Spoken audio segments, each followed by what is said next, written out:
आहे register number 12,933. अमृतपुत्र पूज्य सानेगुरुजी यांच्या एक हृदय व भारत जननी या विचाराने प्रेरित असलेल्या कार्यरत असलेल्या आमच्या या आंतरभारती विद्यालयात उपस्थित मान्यवरांचे मी आमोली घालके आजच्या या परिपाठात सहर्ष स्वागत करते. ज्ञान उत्साह चैतन्य गणना लघु चेतसाम उदार चरितानाम तू वसुदैव कुटुंबकम. आजची बोधकथा.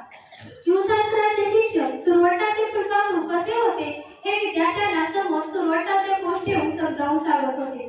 त्यांनी सांगितले, पुढील 2 तासात फुलपाखरू कोशातून बाहेर येण्यासाठी प्रयत्न करेल, परंतु तुम्ही कोणीही त्याला मदत करू नका. प्रश्न नंबर 12,980.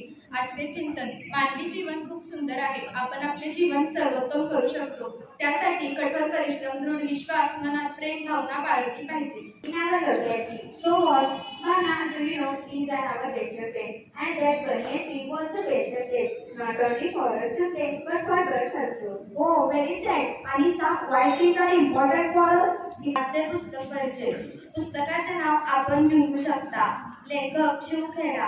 आयुष्यात अनेक जण अक्षरशः भरकटत गेलेले भेटतात. नशिबाने जे घडत ते सर्व स्वीकारत राहतात.